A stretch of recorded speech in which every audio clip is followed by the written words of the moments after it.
kanang makamandag na ahas kung ano-ano ang nakikita mo at hindi ka makakapag-isip ng mabuti. And praise God po. Talagang maganda pala yung kalalabasan pag ikaw talaga is na-deliver sa bondage of alcohol. Kasi hindi ka na makakalaya dun sa is matutulungan mo pa yung matutulungan ka pa ng pagsasubmit mo sa Panginoon na yung katawan mo is malinis at walang toxic. Kasi toxic naman talaga yun yung alak Kasi maraming mga chemicals yan na hindi maganda. And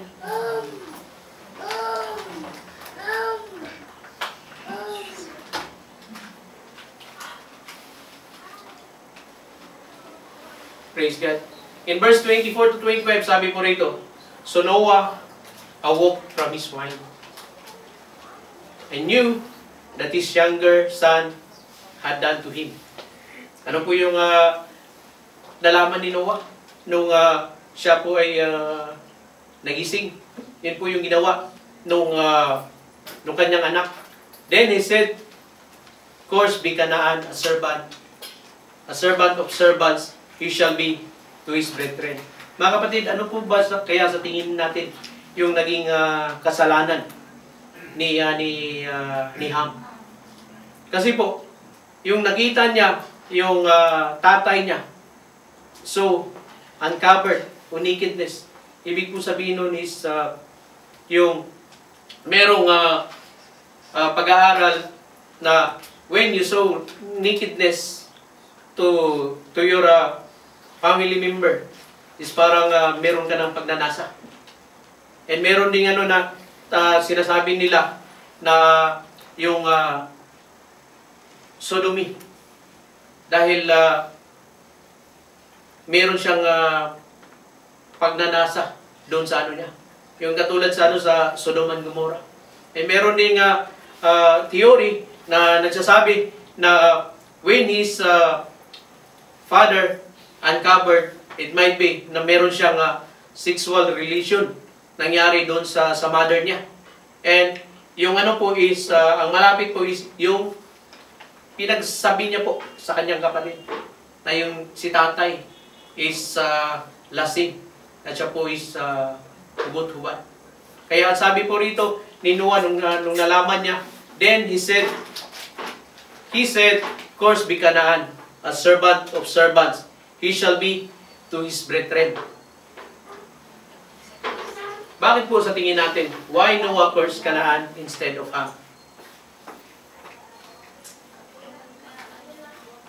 Sabi nga dyan mga kapatid, in verse 1, So God blessed Noah and his son. And God said to them, Be fruitful and multiply and fill the earth. So ibig po sabihin mga kapatid, if God bless someone, hindi po yun mababalik. Kasi sabi nga dito sa Numbers 22, verse 12, And God said to Balaam, Do not go with them. You must not put a curse on those people of Israel, because they are blessed. And in Numbers chapter 23, verse 19 to 20, sabi ko rito, God is not human. That he should lie.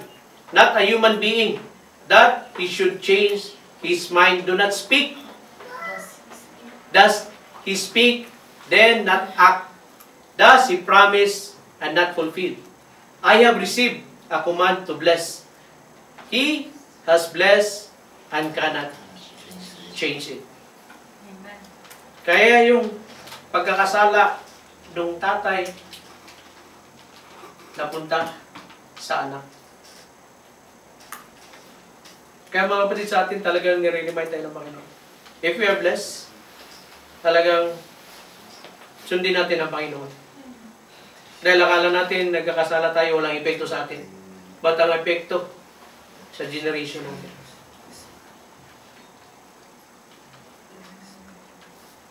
Sabi nga rito ni John Carson, Ham was the one who exposed his dad's sin. Yet it would be his son, Canaan, would experience the repercussion. Repercussion means the consequence, result, effect, outcome, byproduct. We see the same thing today when the son of alcoholic grows up to be an alcoholic himself. When the son of a child abuser grows up himself abuse children. This is the one of the great tragedies of sin.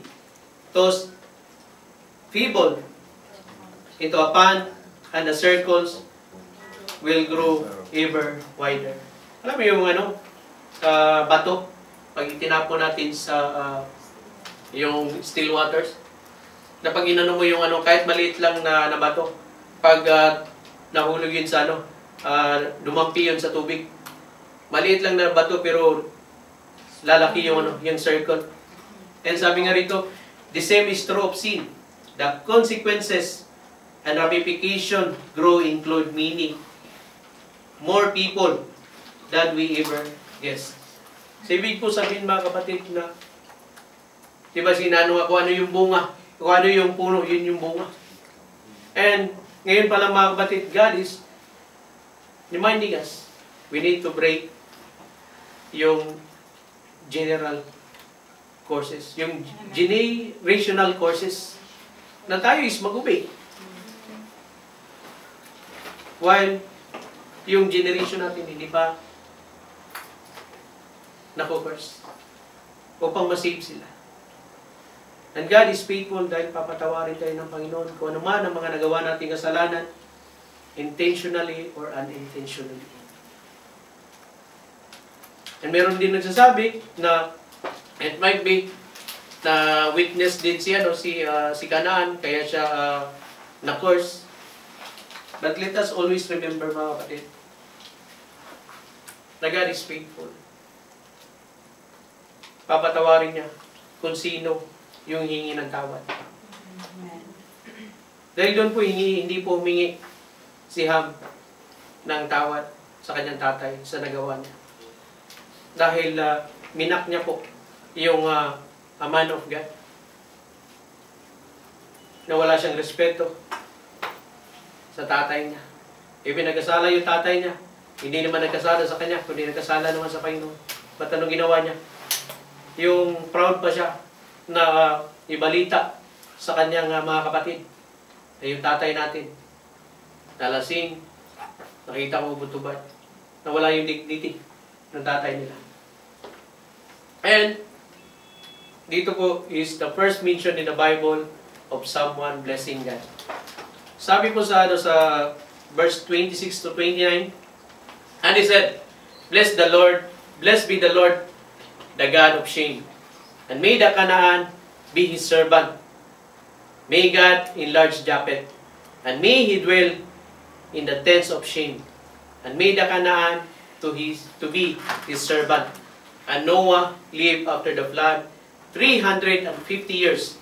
So all the days of Noah were 950 years, and he died. And praise God mga kapatid na God is always giving us the blessings. Sabi nga rito, blessed be the Lord, the God of shame. Kaya po tayo andito mga kapatid.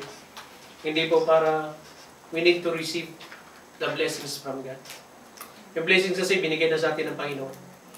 We are here because we need to bless by the name of our Lord Jesus Christ. Amen. Kaya tayo andito. Kasi nagpapasalamat tayo. Na binago tayo ng Panginoon. Na binigyan niya tayo ng panibagong buhay. And hindi po tayo basta-basta servant. Hindi po tayo slave ng demonyo. We are a bond servant of God. We are the servant of His people. Ang lahat ng magdidwell sa tent, sa sanctuary ng Panginoon, pagsisilbihan po natin. Why? Dahil privilege po natin na pagsilbihan yung tao o mga tao na dinala ng Panginoon. And Noah lived after the flood 350 years. So all the days of Noah were 950 and 50 years, and He died. Wala na po tayong ibang narinig after nun. Napakaganda po nating isipin, mga kapatid. Yes, nagasala tayo dati. Ba't walang ibang isipin ng Panginoon? Pinatawad tayo, binigyan tayo ng chance na pagsilbihan siya. Pinapakita sa atin ng Panginoon na siya ay mabuti. So ano yun po natin, mga kapatid? Lahat ng mga characters sa Bible na binigyan ng grasya ng Panginoon. Yung ending po, and He died. Maganda po yung ending ng story nila. Sa atin, if we want our life will end up, hindi natin alam kung anong mangyayari sa atin bukas, mano natin sa Panginoon. The Lord, kung kukunin mo yung buhay ko, sa iyo.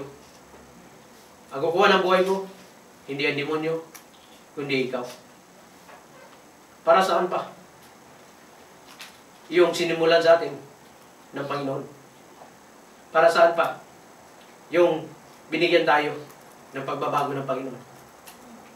E sa isang problema lang, nawawala tayo. Sino tayo? Para tanggihan yung imbitasyon ng Panginoon.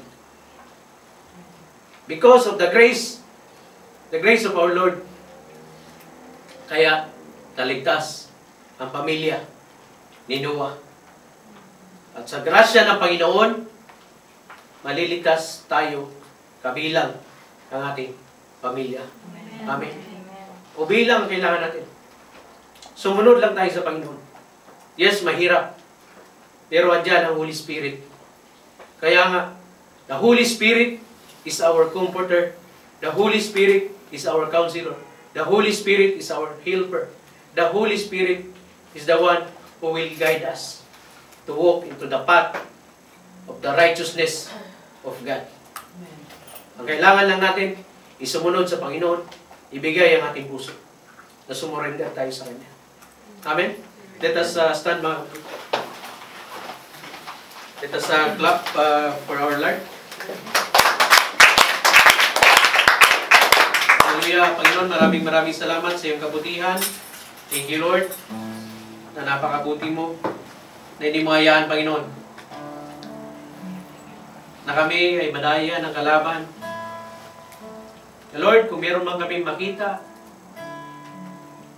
na mga kapatid, o kahit sino, Panginoon, ang na-stumble, Lord, give us a conviction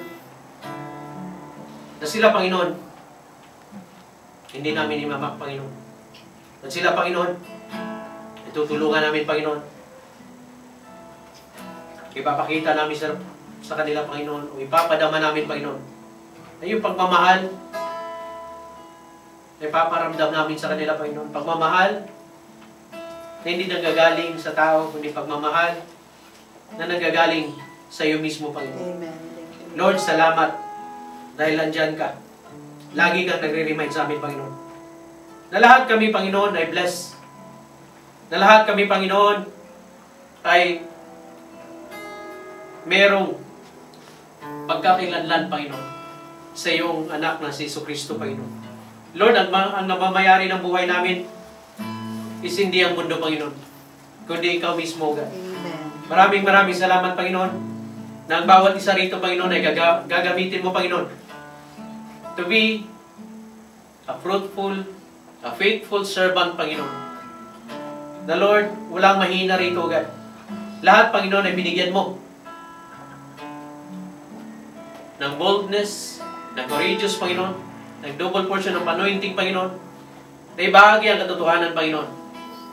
Because, Lord, you give us the assurance, Panginoon, na once na ibuka namin ang aming mga bibig, Panginoon, at ang lalabas sa aming mga bibig, O God, ang iyong salita, maraming souls, Panginoon, ang mababago, God. Lord, salamat for reminding us, Panginoon, that we will always fix our eyes to Jesus, Panginoon. Jesus Christ is the author and perfecter of our faith, Panginoon. Maraming salamat, O God, na kaming lahat dito, O God, ay tinawag mo upang maging vessel ng pagpapala mo, Panginoon. Hindi lamang sa aming pamilya, kundi pagpapala sa lahat, Panginoon. Maraming salamat, Lord, while we are waiting, Panginoon, sa iyong mga pangako. Thank you, dahil ikaw mismo ang magre-remind sa amin, Panginoon, na iyong pangako, Panginoon, kailanman, Panginoon, hindi nababali. At yung pangako mo, Panginoon, is everlasting, Panginoon. Walang katapusan, O God. Lord, salamat. Binabalik namin sa iyo, Panginoon, ang lahat na meron kami, O God. Lord, we thank you. We glorify your name. In Jesus' name. Amen. Amen.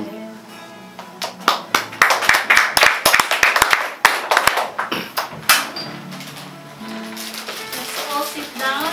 Are you all blessed with the word? Amen. Amen. Praise be to God.